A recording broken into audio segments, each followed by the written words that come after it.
This mighty prince assembled had the flower of all his realms against the Frenchmen stout, to break their rising empire and their power. Nor of sure conquest had he fear or doubt. To him Armida came, even at the hour when in the plains old Gaza's walls without the lords and leaders all their armies bring in battle ray, mustered before their king.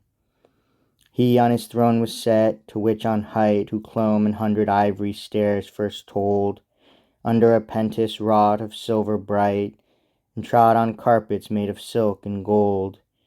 His robes were such as best beseemen might a king so great, so grave, so rich, so old. Entwined of 60 ells of lawn and more, a turban strange adorned his tresses hoar. His right hand did his precious sceptre wield, his beard was grey, his look severe and grave, and from his eyes, not yet made dim with eld, sparkled his former worth and vigour brave, his gestures all the majesty uphealed.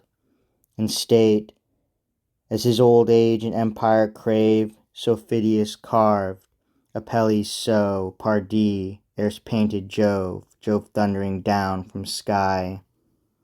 On either side him stood a noble lord, whereof the first held in his upright hand of severe justice the unpartial sword, the other bare the seal and causes scanned, keeping his folk in peace and good accord.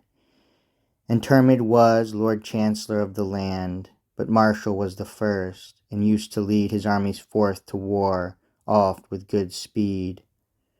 Of bold Circassians with their halberts long, about his throne his guards stood in a ring, all richly armed in gilded corslets strong, and by their sides their crooked swords down hing.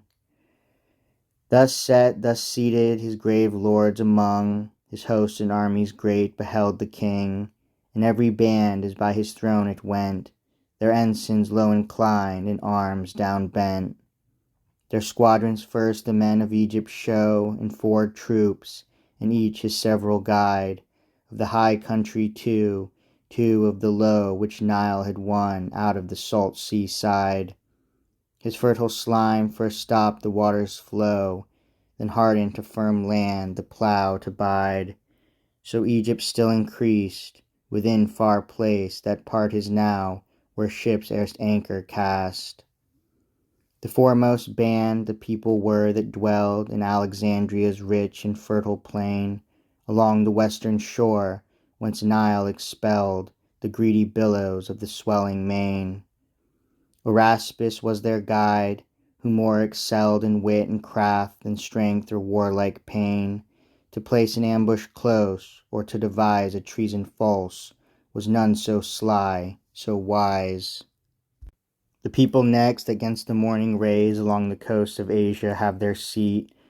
Orontes led them, whom no warlike praise ennobled, but high birth and titles great.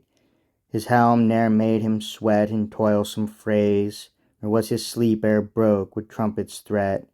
But from soft ease, to try the toil of fight, his fond ambition brought this carpet night. The third seemed not a troop or squadron small, but a huge host, nor seemed it so much grain in Egypt grew as to sustain them all. Yet from one town thereof came all that train, a town and people to huge shires equal, that did 1,000 streets and more contain.